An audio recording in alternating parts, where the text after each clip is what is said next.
Salut, salut! Bonjour à tous et bienvenue sur ma chaîne Les Folies de Mimi. On change un petit peu l'intro, mais je dis toujours le fameux salut, salut! Bref, aujourd'hui, j'ai décidé de vous faire une petite vidéo tuto qui m'a été demandée par une abonnée Skiou17 sur une vidéo précédente où je faisais du blabla sur les 50 cases spéciales en cours et défis des brodeuses. Elle me demandait comment je faisais pour broder par case. Du coup, je vais faire un tuto de deux façons. D'abord, rappeler comment faire quand on commence une toile en point compté par le milieu. J'ai pris pour cela l'exemple de ma toile que je fais pour mon ami en point compté, prise chez... c'est Amazon, oui. Qui est la Lakeside Village, que j'ai déjà fait commencer en vidéo. C'est sur une 14 CT.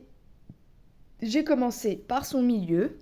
C'est celle-ci que j'ai commencé. Le milieu est là. Non, si, je crois que mon milieu est là.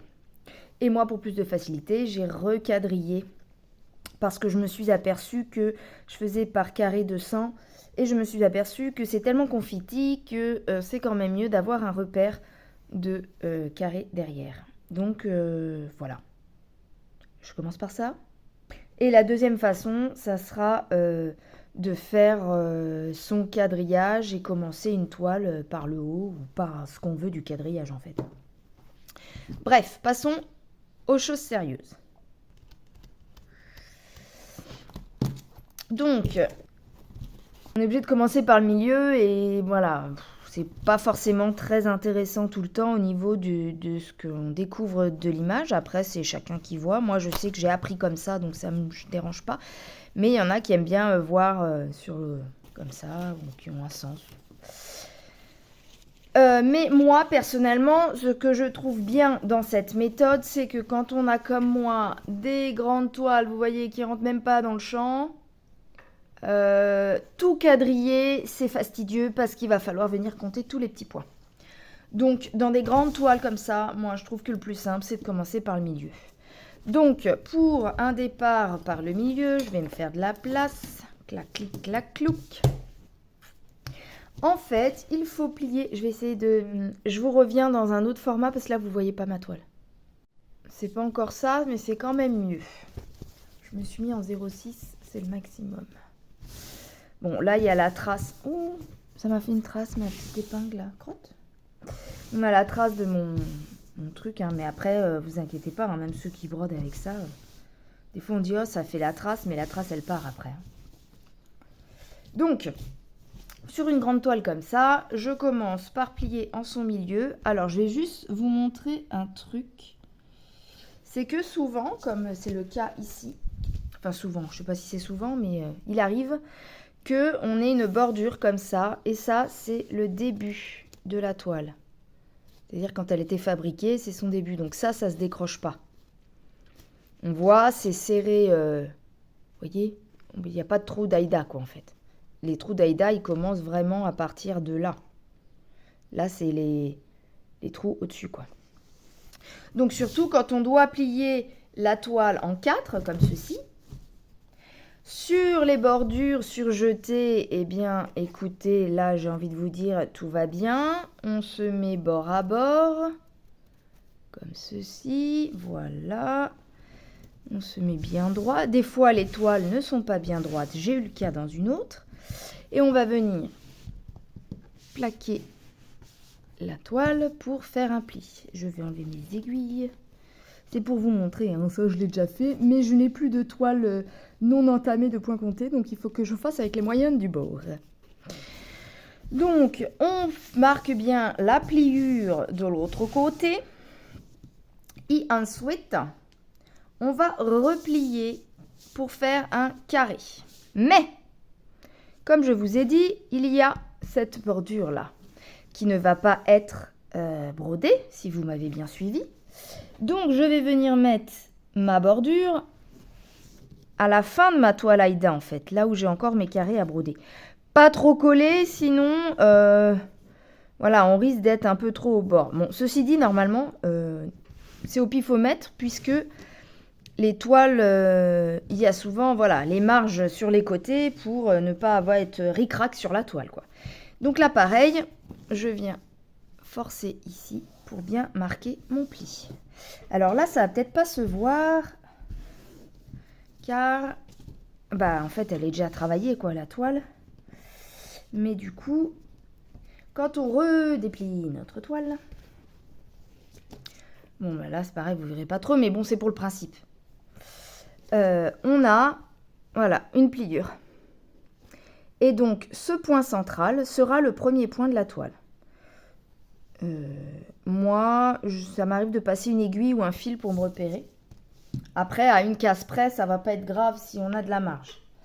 Par contre, qu'est-ce que je voulais vous dire? Voilà. Après, c'est sur les patrons. Sur les patrons, je vais pas tout montrer, mais souvent sont représentés le milieu par une petite flèche sur la longueur et une petite flèche sur la largeur. Donc là, par exemple, dans mon livret, le milieu est indiqué, il le précise, c'est marqué dans le plan à la fin, est indiqué par la lettre C. Voilà, ça c'est ce que j'ai fait. Pas tout montrer, mais voilà, la lettre C. Et on a une petite flèche là, une petite flèche là, qui nous indique le milieu. Le milieu obtenu au point 150 et au point 100. On a dit quoi? Là, j'ai dit qu'il était où? Au point 119, 8, 107. 150, 107. Et donc 150, 107, notre point, c'est le C. Et du coup, j'ai commencé par une flèche vers la droite. Donc là où on a mis notre point, eh ben on va prendre, vous avez compris, là j'ai mes points, tac, tac, tac, tac, tac, tac, tac. Mon milieu, on va dire qu'il est là. Mon milieu, on va dire qu'il est là.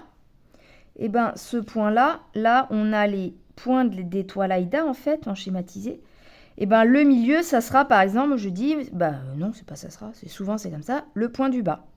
Donc mon sigle qui va être ici à l'intersection des deux points, là, ce petit carré dessiné, ça va être le premier carré à faire. Donc en fonction de votre diagramme, vous regardez le sigle et ça vous donne la première couleur à commencer. Et donc ensuite, bah ainsi de suite. Et donc moi, j'avais fait mes petits carrés, j'avais fait par 100. Ensuite, j'avais rempli une autre case 100, une autre case 100, une autre case 100. Et là, je me suis dit, c'est tellement confetti que je me perds dans mes points. Donc à partir de là, je suis venue me baser sur mes 100. Et tous les 10, j'ai tiré un trait, etc. Et j'ai refait mon quadrillage comme ceci.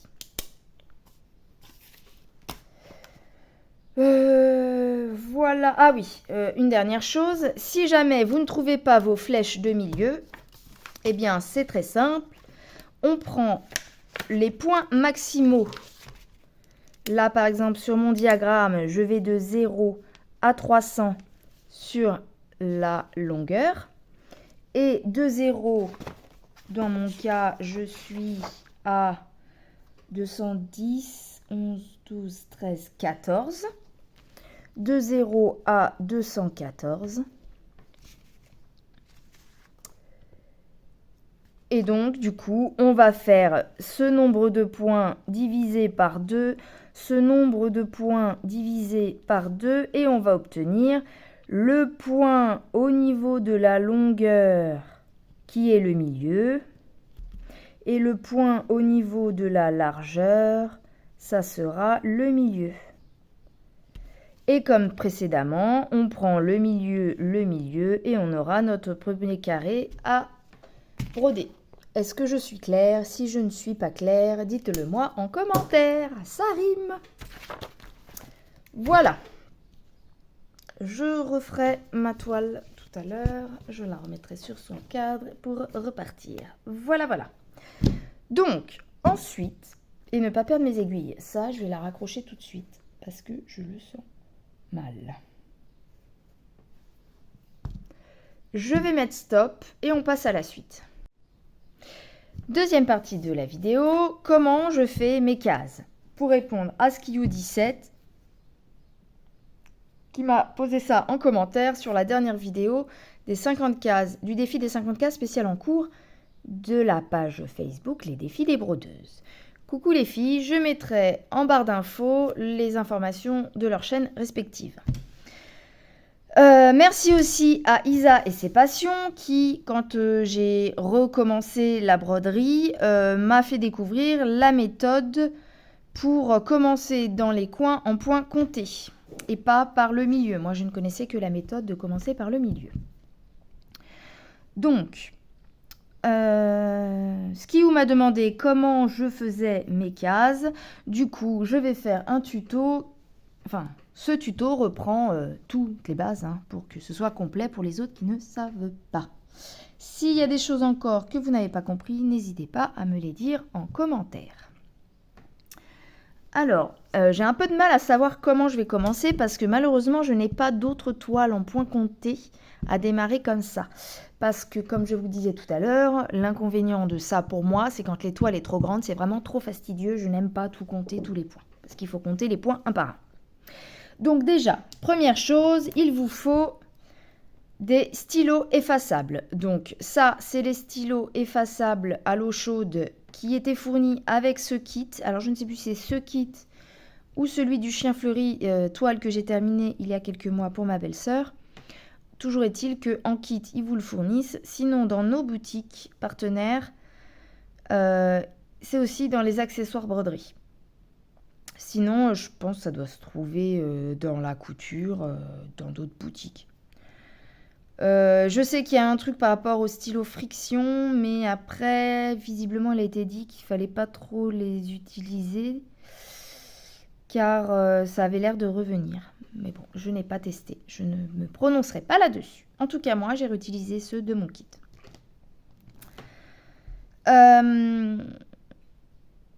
Du coup, il va falloir commencer. Alors, moi, cette toile, elle a cet aspect-là parce que quand je l'ai reçue, j'avais une grosse trace de noir.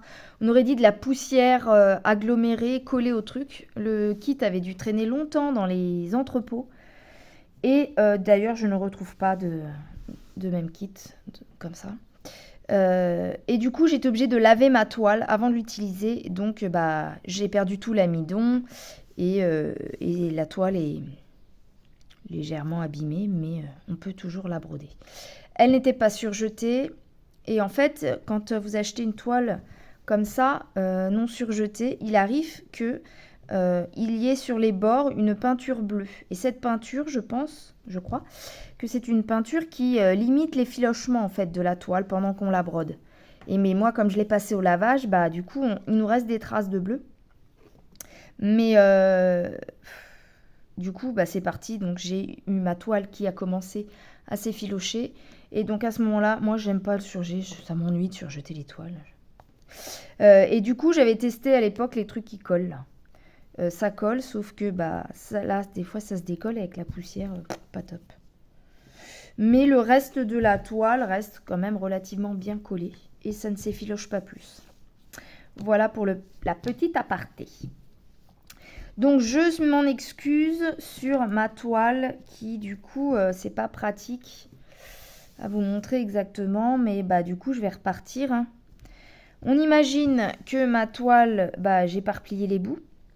Car moi, donc, première étape, c'est de compter tous les points de la toile. Et pour ça, faut avoir... on se met... Alors, c'est pareil, la toile n'était pas coupée très droite. Donc, je me suis pris une base de ligne. Voilà, pour être sûr d'être droit. Et donc, en fait, il faut prendre le petit stylet. Et on va tout simplement venir compter les points. Alors, je vais essayer de me rapprocher. Mon machin, il n'aime pas trop. Voilà.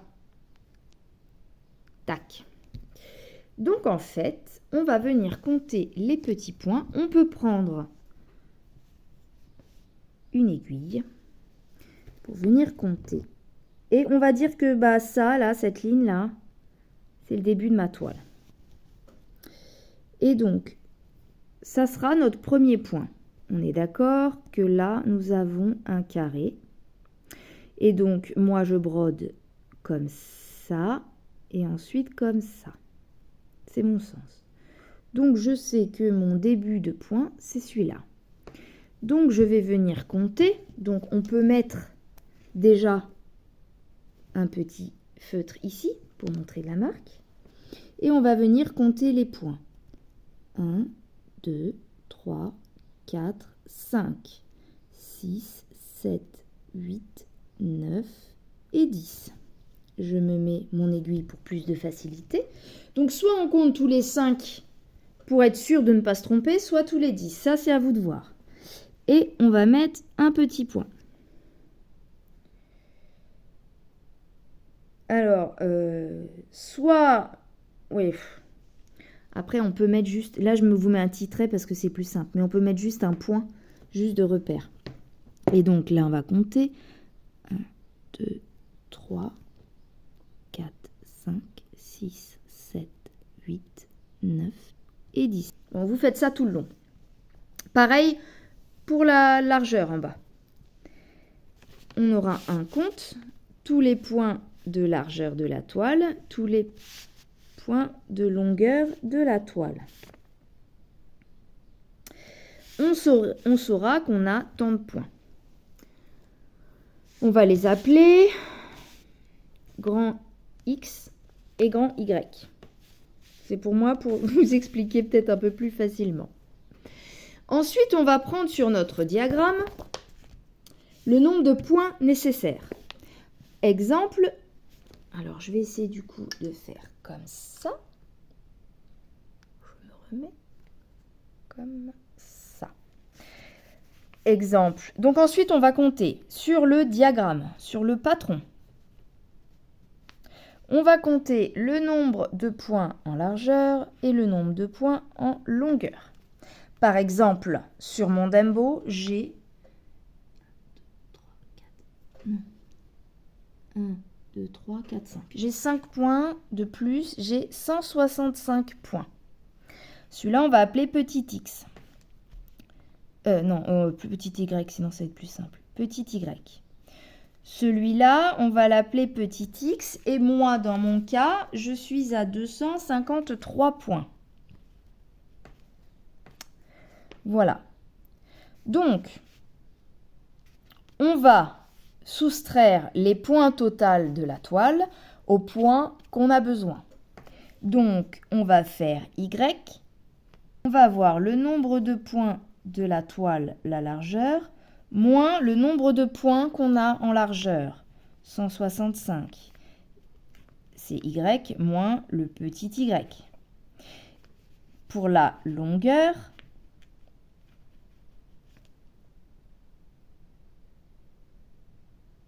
on va mettre comme ça, puisque moi, des fois, entre longueur et largeur, je me plante, je suis désolée. Et le x moins, donc moi, c'est 253, c'est le grand x moins le petit x, qui va être, moi je dis large, à mon nez, je me plante dans les deux, je sais que je suis jamais d'accord avec personne. Bref, j'espère que vous me comprenez. En gros, c'est le nombre de points de la toile moins le nombre de points du diagramme, du patron. Ça va être plus simple de dire du patron. Et ça pour la longueur et pour la largeur. Ça va nous donner un chiffre.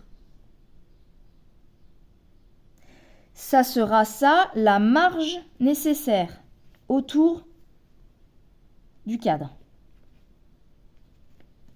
Les marges nécessaires.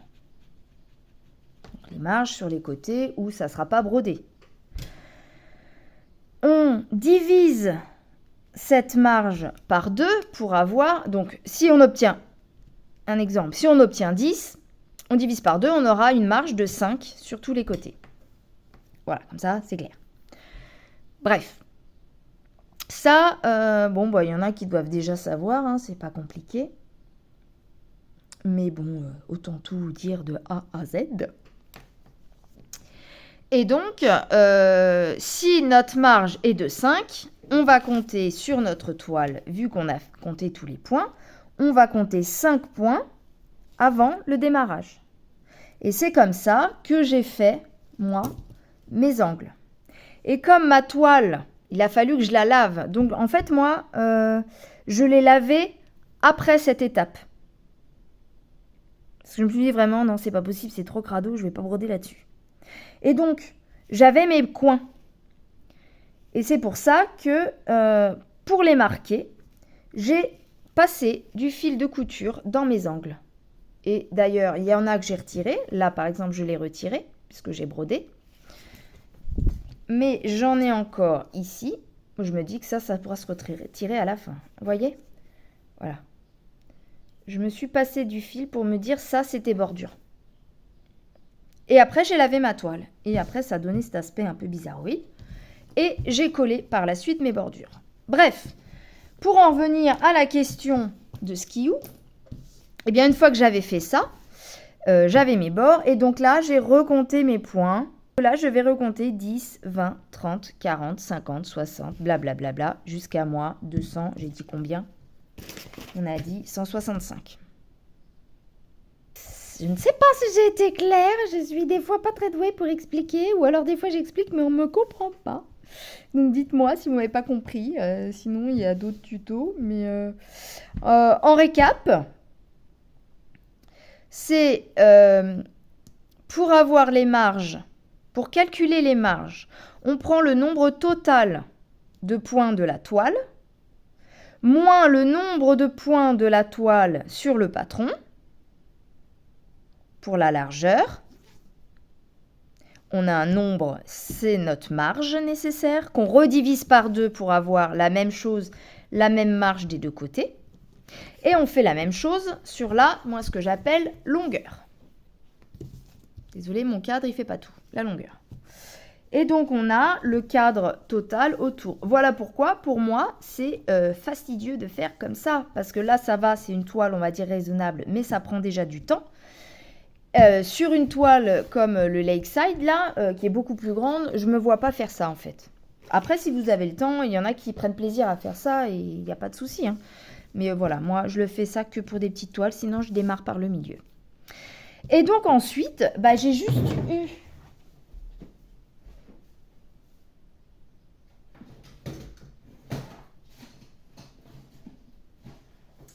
à prendre une règle que je n'ai pas trouvée. J'ai juste eu à prendre ma règle, à me caler à mon point. D'ailleurs, j'ai décalé d'un tout petit point d'ailleurs. Bon, c'est pas grave, avec la marge, hein, justement, c'est la marge d'erreur. C'est pas grave. Et du coup, j'ai juste à prendre ma règle, à tracer. Et à tracer. Et alors, soit on trace tous les 10, ce que j'ai fait ici quand j'ai rattrapé mon traçage, soit comme moi, comme je l'ai fait dans le cadre du défi des 50 cases, il fallait... D'ailleurs, c'est une partie qu'il faut que j'exploite dans ma vidéo. Il faut savoir le nombre de cases qu'on veut. En combien de cases on veut le découper, en fait. Et du coup, moi, j'ai fait ça. J'ai travaillé sur mon patron pour savoir ça. Et ensuite, comme il fallait... Je vais vous montrer ça sur mon cahier. Voilà. J'ai tracé sur un papier, j'ai représenté mon patron en fait. Et j'ai défini en 50 cases. Donc des fois, vous voyez, hein, ça tombe pas juste. Donc on a fait des bidouilles, des trucs. Là, mes cases sont pas du même nombre de carrés que dans les autres. Et parce qu'il fallait le faire en 50. 50 cases, ça vous fait donc, dans ce défi, en 2 ans... en faisant une case toutes les 2 semaines. Donc après, c'est en fonction de la vitesse où vous voulez. Ou alors, si c'est même pas dans un défi, ça peut être juste... voilà, si vous dites, voilà, si je brode 9 carrés par semaine, c'est bien. Voilà, et donc vous pouvez faire à ce moment-là des cases de 9 carrés. C'est à vous de voir ça, après en fonction. Et donc là, par exemple, là, j'avais commencé à tracer des carrés de 100. Et puis après, je dis, oh, c'est trop long de tout faire 10, 10, 10, 10, 10, 10.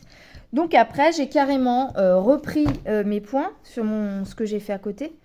Voilà, à 20, c'était la case 19. Donc voilà, j'ai tracé les traits des nombres de cases à faire. Voilà pourquoi je n'ai pas tracé tous les petits carrés.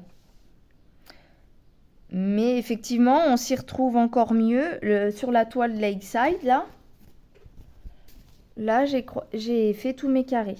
Donc là, Lakeside, comme j'avais commencé sans dessiner de carré, et bien après, je me suis basée sur mon point de départ qui était là. Et du coup, à partir de là, je me suis tracé tous mes 10. J'ai compté mes 10, etc. J'ai tracé juste sur la taille du Q-snap.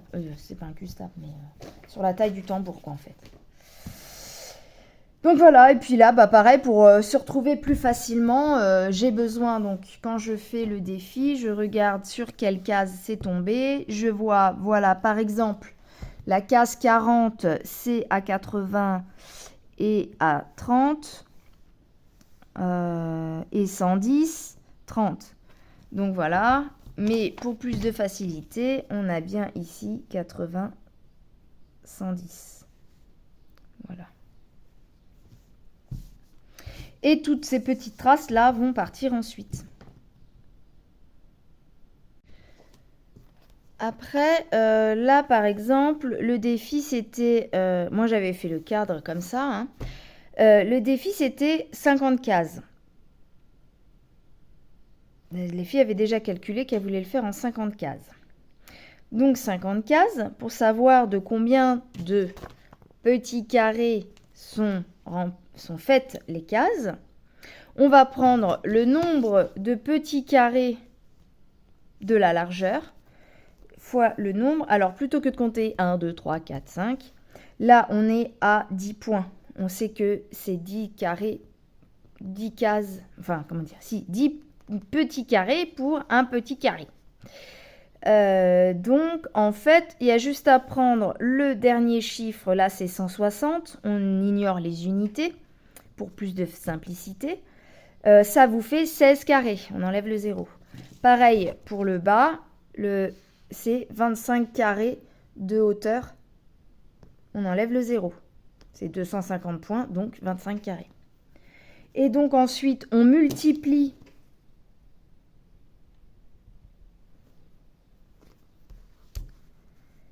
donc, moi, dans mon cas, on a dit...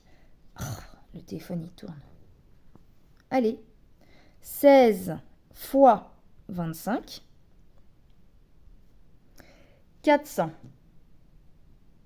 On a 400 petits carrés dans tout le diagramme. Moi, pour plus de simplicité, je n'ai pas compté les petits points de plus là et les petits points de plus là. Je me suis dit, tant pis, ce sera des points supplémentaires à broder quand je viendrai faire mon carré ici. Voilà. Et donc, sur 400, la consigne était de répartir sa toile en 50 cases. Donc, une case, on est d'accord, ça peut être une case, elle est composée de tant de carrés. Donc, nous, on a 400 carrés. On doit faire 50 cases. On veut savoir combien de carrés va constituer une case. Donc, comme on a 400 carrés, 400 divisé en 50 cases, on sait qu'on devra faire des cases de 8 carrés. Donc, moi, j'ai pris l'option sur ce diagramme de faire des 4 comme ça. 4, 4, 4 et 4. Cela va être dans le dernier carré. Comme il m'en faut 8, je fais la même chose sur le bas. C'est ce que j'ai fait ici. J'ai fait ça. Donc là, 1, 2, 3, 4. J'ai décidé qu'un petit carré de ce cahier, c'était un carré comme ça. Et donc comme ça, j'ai pu mettre mon diagramme 20, 40, 60, représenter mon patron sur mon cahier pour pouvoir écrire et dessiner sur mon cahier et ne pas toucher au patron. Et donc, j'ai réparti mes cases. Donc forcément, comme ce n'est pas un compte rond, on a, donc moi je les ai fait comme ça, c'est au milieu, des endroits où on ne peut pas avoir le même schéma là en fait. Donc là par exemple, j'ai décidé de faire plus de longueur. Je fais 2 carrés de plus en longueur et de réduire ma largeur pour avoir à peu près le nombre. Donc voilà, parce c'était 50 cases, mais on n'a pas dit il fallait tant de carrés par case obligatoirement. Et comme ça tombe pas rond le compte, bah voilà. Parce que du coup, quand je faisais tout pareil, j'étais pas bon. Je sais plus pourquoi.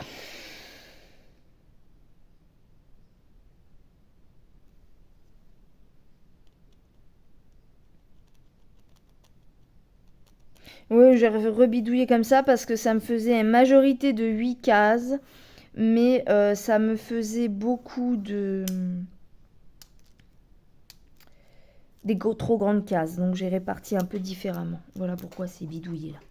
Et donc ensuite, j'ai rempli 1, 2, 3, 4, mais aléatoirement mes 50 cases, vu que c'est un tirage au sort et que ça soit pas toujours dans la linéarité. Voilà, alors je ne sais pas si j'ai été claire, je pense que je l'étais un maximum. J'espère, Skiou, que je réponds à ta question. Alors, je suis désolée, je dis Skiou, mais non, je crois qu'il n'y avait pas de prénom sur ton commentaire. Je mettrai ton vrai prénom si je me suis trompée. Désolée. Et donc, voilà comment j'ai fait pour tracer mes cases.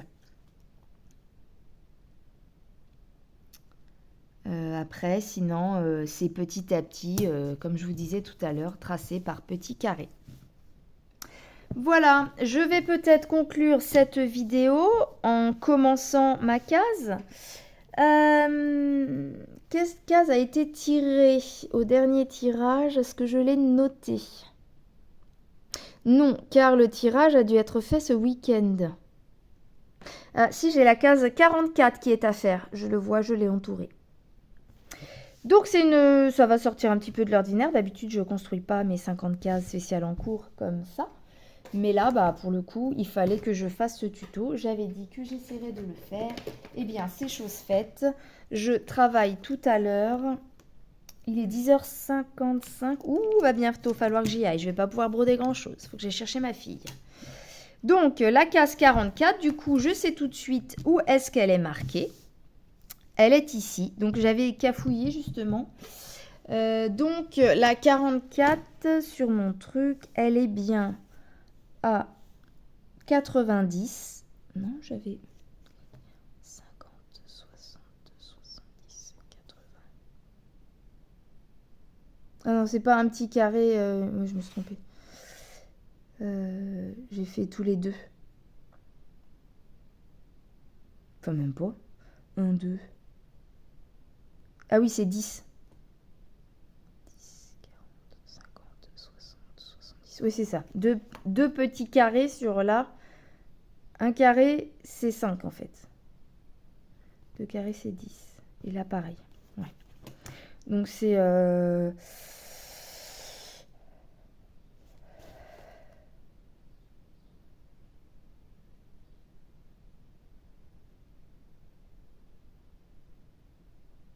Ouais, donc oui, c'est ça. Sur mon diagramme, ça, c'est un carré de 10.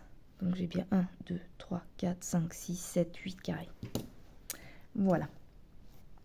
Donc, 44, c'est mon trait définitif. Il est 40, 50, il est à 60. Voilà, il est comme ça. 40, 50, 60. Tac, c'est bien ça. Jusqu'à 90. Voilà. Donc, 90, je vérifie. 90. C'est bien mon carré là. Ça, c'est pareil, c'est un truc que j'ai fait à la règle. Hein. On peut vérifier si vous voulez. 90, il est là.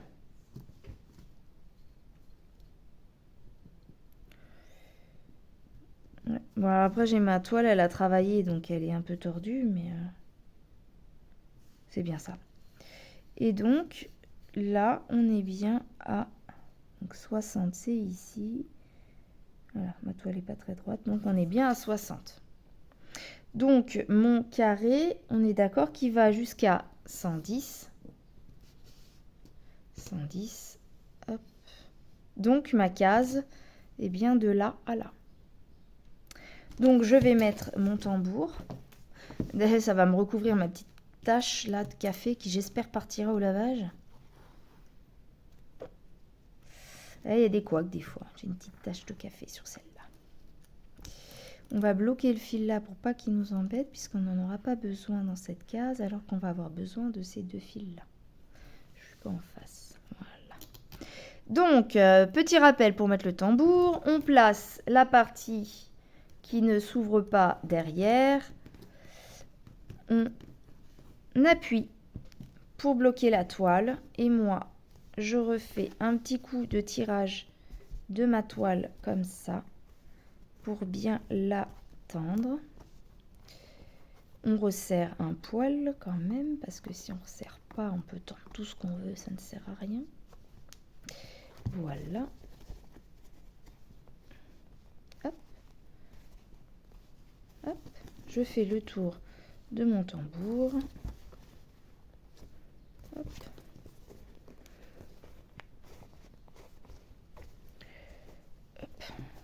J'aurais passé ma matinée à faire ça, moi. Et je resserre une dernière. On va voir notre petite trompe et visage de Dembo. Ça va être super, cette case, dis donc. Dis donc, dis donc, dis donc. Pardon, ma folie est là. Oh, mais ça s'est coincé. Voilà. Alors, 11h. Quelle heure est-il ? 11h. Il faut que j'aille chercher Cristal pour 11h20. Donc dans 10-15 minutes, il faut que j'y aille. Même pas 15-10 minutes plutôt. Donc c'est parti, mon kiki. Ça sera un tuto réalisation. Hein, donc 44. 44, c'est la case, c'est pas mon truc. Donc maintenant, il faut que je me repère, c'est ça, sur mon truc. On a dit que c'est à partir de 80 ici et que c'est le début de la case. On est à 60. Donc du coup, on va être ici. Et donc ça commence par ce sigle, le 33. 32. Et le 33. 33, 33, c'est un orange. Donc, on est en 14 CT, je le rappelle. Donc, hop.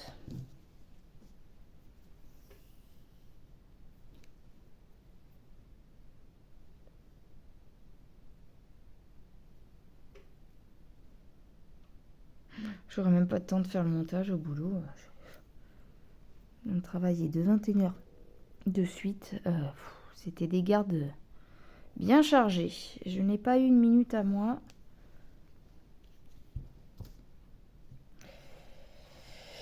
J'ai cru que je m'en sortirais pas. Donc, on va se mettre, on a dit, en haut de la 44, c'est à 80 et 60, on a dit. On est ici. Donc, on est 2.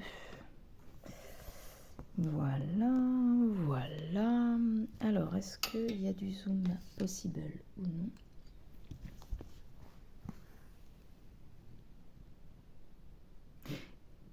Et alors là, petit problème, ma boucle est plus haute que la fin de mon fil. Donc, je vais tirer ma boucle vers le bas. Hop là. Et là, on va pouvoir se replanter ici. Hop. Ici, en faisant la petite boucle. Je repasse ma petite boucle derrière. Hop. Et c'est parti pour le show. Et c'est parti, tout le monde est chaud. Et c'est parti sur ton flow.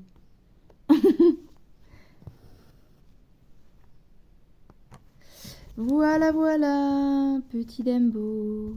Ah, mais non, mais pardon, elle fait des bêtises, la dame. Alors, je vous en parle là ou je fais dans une autre vidéo? Je ne sais pas. Pardon pour la tâche, hein, c'est vraiment pas beau. Oh, je vais vous en parler là, puisque je pense que cette vidéo, de toute façon, va sortir demain. Et elle répond à la vidéo que j'ai sortie hier. Donc, pour ceux qui ont suivi mon histoire de ballon thermodynamique, qui avait une grosse fuite. En fait, donc, les techniciens... J'ai réussi à trouver quelqu'un qui est passé le lendemain. Le matin, en plus.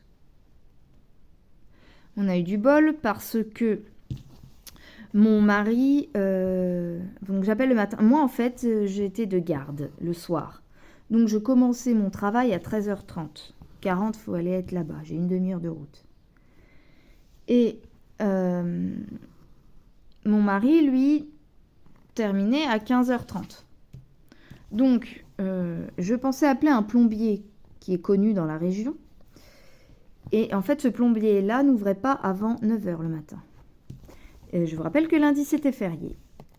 Donc, il y avait urgence, puisque depuis 3 jours, on dira, en fait, mon vase on va appeler ça un vase d'expansion, mais c'est un autre nom, fuyait en continu.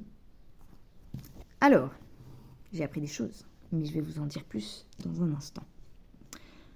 Faut que je me surveille l'heure, hein. Surveille l'heure, madame. 11h05 déjà, je crois que je vais pas avoir le temps de terminer mon histoire. 80, 60... si je la termine tout à l'heure, faut que je m'en souvienne de ce que je dis.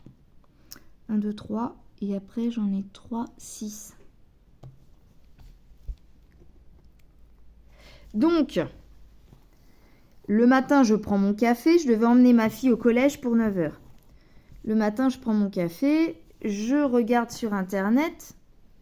Parce que j'étais stressée de ne pas pouvoir régler le problème le jour même. Parce que quand vous perdez de la flotte en continu pendant 3 jours, on se dit « Aïe, aïe, aïe, ma facture, quoi ». Donc c'est pas une vraie fuite, mais le résultat est comme une vraie fuite, quoi. Comme si j'avais laissé mon robinet ouvert pendant 3 jours. Donc en fait, je prends mon café et je vois une société, donc je cherche plombier et chauffagiste dans ma région, dans la ville d'à côté. Et je vois métayer, ouvre à 9h, etc. Et j'en vois un dans la liste, ouvert. Ah, bah écoute, je vais l'appeler lui. SARL Hydroconcept. Bon, je l'appelle. Bonjour, j'ai besoin d'une réparation. Est-ce que vous vous occupez des ballons thermodynamiques? Oui, on peut faire ça, c'est dans notre champ de compétences. C'est pourquoi exactement? Donc je lui explique mon problème. 3, 6. Et après 1, 2, 3, jusqu'au bout. Mais aussi ça. Oui, c'est ça.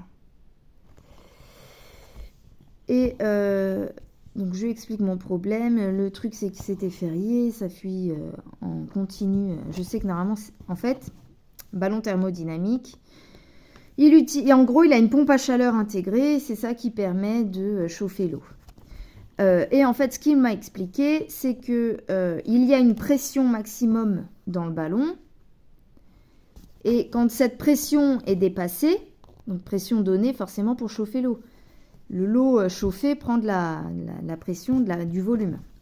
Pour éviter que la machine explose ou quoi, il y a une vanne de sécurité qui, quand le ballon chauffe, évacue de l'eau en goutte à goutte. Mais c'est un goutte à goutte vraiment léger, vraiment un goutte à goutte. Et qui ne doit se faire que pendant la chauffe du ballon. Et ça faisait déjà 1 semaine que j'avais dit à monsieur, c'est bizarre. Alors, pour la petite histoire, c'est dans la buanderie. Dans la buanderie, j'ai la machine à laver et le sèche-linge. Donc, moi, j'en fais une tous les jours. Donc, je suis dans cette pièce tous les jours. Donc, j'entends ce qui se passe. Et là, ça faisait plus d'une semaine où je trouvais très bizarre que l'eau coule plus vite. Et je lui ai dit, tu trouves pas que c'est bizarre comment ça coule? Il est venu me voir. Non, je trouve pas ça anormal. Bon, bah d'accord, je te fais confiance, on verra bien. Bon. Mais pas convaincu, quoi. Et puis un soir, et puis ça s'est aggravé. Et un soir, il me dit, c'est quoi ce bruit d'eau qu'on entend là? Bah c'est la pompe à chaleur, c'est le ballon thermodynamique. Mais c'est pas normal, on dirait un robinet qui coule. Je dis, bah oui, mais je t'ai dit que c'était anormal et c'est en train de s'empirer en fait. Le goutte à goutte est devenu, au fil des jours, un filet d'eau. Et alors, quand il se rend compte de ça, monsieur, on est déjà samedi, hein, donc il n'y a plus personne pour dépanner. Et sur le week-end de férié.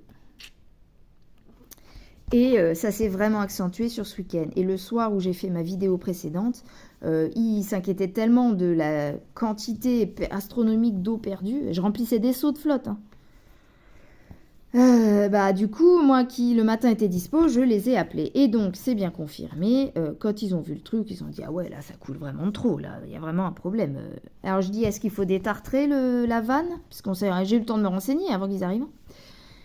Et sur le livret de la machine, c'était marqué que si le goutte à goutte était en continu, le filet d'eau en continu hors chauffe de l'appareil, c'est que la vanne était entartrée ou endommagée. Et changer la vanne, quoi. Et quand ils sont venus, ils ont confirmé, ils m'ont dit vous perdez plus de temps et d'argent, du coup, à payer la main-d'œuvre à désentartrer le truc qu'à vous changer la pièce. La pièce en elle-même, elle coûte une 30aine d'euros, quoi. Et ils avaient des pièces dispo et tout. Ils me demandent mes dispos. Je lui dis, moi, en fait, c'est soit ce matin, je dois partir à 13h, je peux pousser jusqu'à 14 si j'ai un problème, mes collègues peuvent s'arranger. Je dis, mais... Et mon mari, lui, rentre du collège à 15h30. Donc au départ, il me dit, ok pour 15h30. Je mène ma fille, et au moment d'emmener ma fille, il me rappelle. Et il me dit, oui, finalement, il y a eu un changement. Ils ont eu un désistement dans un chantier, du coup. Et donc, je suis dispo là tout de suite. Ah bah oui, venez. Et je vous dis qu'on a bien fait. Mon mari, il n'a pas quitté avant 17h. Donc, heureusement qu'ils ont pu venir.